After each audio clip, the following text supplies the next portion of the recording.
God damn it, I can't figure out how to start this video, so I'm just gonna get into it.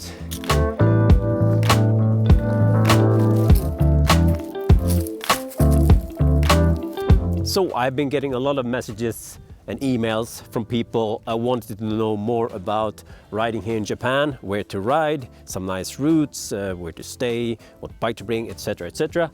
And while the name Rides of Japan might actually give the illusion that I know stuff, that's not really the case, but in any case I would try to make a simple starting video. Some tips and tricks for finding climbs, finding if roads are closed, etc. And I will drop some tips if you actually want to go on a proper bike touring adventure. So I will do that back at home though, when I can think clearly, have my notes and all that stuff. I would love to record everything out here. I mean, let's look at this. Hello, say hello to my little friend. Welcome, welcome. Yeah, damn it, this place. So these are roads that you can find pretty much everywhere here in Japan. And don't worry, I will put a route to this exact road as well down in the description. More about that later. Before I go home though, I will just cover one question that I get a lot, and that is, what kind of bike should I bring? Should I bring a road bike? Should I bring a gravel bike? Or should I bring a mountain bike? When it comes to mountain bike, I don't ride mountain bike here, so I can't really tell, but I hear there's some really nice trails around. But in terms of the road bike or gravel bike, you might be a bit surprised to hear me say, if you have the shoes, I would pick a road bike. Actually, the perfect solution would probably be bring a gravel bike with nice fat slick tires. Yeah, that's probably the best. But the reason I say that is the Japanese people, God bless their souls, they love paving roads. They love paving roads up mountains and down mountains, which is the same, but yeah, you know what I mean. On the flip side of that, if you actually want to do gravel riding here, you would have to put a lot of effort in finding some longer stretches of gravel here, and you still would have to ride a lot of paved roads just to get there in anyway. I might do another video on the whole gravel topic in the future, if that would be interesting. But just to drive the point home of how amazing roads you can find basically everywhere as soon as you go outside the city. I will just put together a little collage from the last couple of years since I got my drone. I haven't flown that in a while, but I still have some nice clips that I think will showcase why I recommend bringing a road bike or at least slick tires.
Now, to start with, I will just say I'm not a touring guide or a route planner, but I will put a couple of rides down in the description. So if you just want to load those onto your Garmin and go ride, that's possible. But if you want to figure out how to build your own routes and find your way around the mountains here in Japan, I would highly recommend you to check out Strava Heatmaps.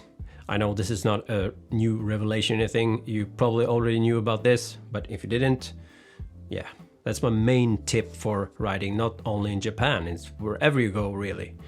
The Strava Heatmaps will help you find popular routes, climbs, stuff like that, whether it's in the city and you just want to have a morning loop before you go to your business meeting or something. The Strava Heatmaps is the go-to tool. By the way, if you just want to do some quick laps in the morning, like I said, as you can see here, the Imperial Palace in the central Tokyo is a very popular loop in the mornings and early mornings, I will say. I don't want to do this during rush hour, but as you can see here on the heat map, it's a very popular route. But where the heat maps really shine, in my opinion, is when you look a bit further out towards the mountain. It's really easy to see where the popular climbs are. So that's where I would start my route building. So next to the heat map, I will pull out my preferred routing service thingamajig on the interwebs. In my case, I use Ride with GPS. That has been the best routing tool for me here in Japan at least. But of course, you can use anything that spits out a GPX file or a TCX file or whatever type of files you load in your bike computer. So once I've found my popular climb, I will pull that up in my routing tool, look around that climb and see where I have the nearest station. And that's where I will put my starting point for this route. Next point, I will just drop on the top of the climb. Depending on how far it is from that climb to the station, you might need to adjust it a little bit, but yeah, as long as it's not too many options, it should give you a nice starting point. So the good thing about Japan is the country is basically 75% mountainous terrain, and they love paving roads here. So when you find a popular climb, there's a very high chance that you will have other climbs just nearby. So just exploring around that climb, just try clicking on the other side of the mountain pass, click around here, and as you can see, I could pretty easily plot a route that will end up at the same road where I started. And in this case, I have a pretty nice route with a couple of climbs and reasonable distance. That should be doable in a day and still have some time for a nice dinner afterwards or something like that. So you can do it like this, do a route and loop back to the same station, or venture a bit further out to another station. The possibilities are endless. Oh, and I keep saying station, so there I start and end at train stations, so I can take the train back into the city if I were to stay there, for example. But important to note that you need a Rinko bag or a train bag to be able to take your bike on the train. And if you haven't seen the video I did on my own Rinko bag, you can check that out here. But if you don't have one before you come here, you can pretty much pick up a Rinko bag in any kind of bike store in Tokyo. So that shouldn't be a problem. Of course, you can ride out and back, but depending on where you're staying in Tokyo, that could mean anything from 50k to 90k before you even hit the mountains. While it might be a good experience as well, I would probably recommend taking a train out instead. So like I said, if you want some ready-made routes, I will put some down in the description, including the one I did now, which is the main climb is Tomin no Mori. It's a very popular climb, pretty long, up to I think it's 1200 meters at the top. And a really nice descent to a lake on the other side. Another route I will include is a route that my friend Deej made. I think he actually made this route before I even moved to Japan. And it's the Ome Temple Loop. And that's not super long. I think it's under 100k, but there's a lot of climbing and a lot of steep climbing. And like the name suggests, there's some nice temples or shrines. So you get that little extra Japanese flavor on the whole thing. It's an amazing route, but bring your climbing legs and your camera. Pretty good idea. And like I said, don't forget the Rinko bag. But with all that said, the most fun thing to do when you ride here is kind of explore and not be bound by a route all the time. So just make sure you have a downloaded maps app on your phone or on your Garmin or Wahoo or wherever by computer use. Just go explore. But might be good to kind of plan at least where you should start or end and make sure you get home in time. Remember, the train doesn't run 24 hours. Usually you have a last train, so definitely check that out before you head out the door. Now, another important thing to note then. Since this is Japan, we have a lot of earthquakes, and the weather has also been getting more and more freaky for every year, especially now from, let's say, September, October.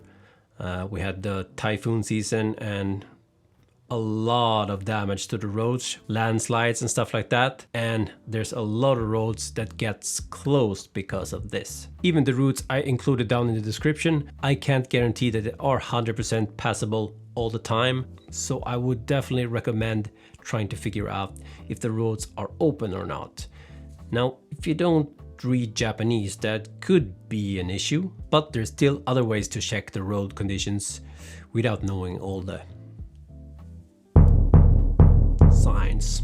For the bigger roads, you can simply pull up a Google Maps and use that traffic mode thingamajig, whatever you call it, and that will give you information on what roads are closed, at least the bigger ones, like I said. The smaller mountain roads that's not really well traveled, so to speak, doesn't always show up on the Google Maps, but as long as it's a reasonable popular cycling route or climb, you can again, with the help of Strava, figure out if the roads are open or not. So it's pretty simple. Open up Strava and go to the segment explorer. If there's a climb that you found on the heat maps that seem very popular, there's like a 99% chance that this is actually a segment in Strava as well. So find that segment on Strava, click the leaderboard, and just change the time filter. Yeah, check the time filter, and then you just put it to yesterday or in the last week. And if there's 0 entries on the leaderboard yesterday or during the last week, you can pretty much assume that this road is closed. So this is usually what I do after a big typhoon or earthquake or something like that, just to check out if there are any closed roads. Lastly, as I said in the beginning of the video, gravel roads is not very easy to find here, but I will try to make a similar kind of video more focused on gravel riding in the future. Let me know if you have any questions. I will try to answer them as good as I can. And if you live and ride here in Japan, not only Tokyo, but anywhere in Japan, be sure to put your favorite routes down in the comments as well. Not only to help all the viewers, but I might find something interesting as well, hopefully. So just some basic tips to find out where to ride. I hope you found that interesting. Next video though will be back to super nerdy bike parts. Until then, ride safe and catch you in the next one. Peace.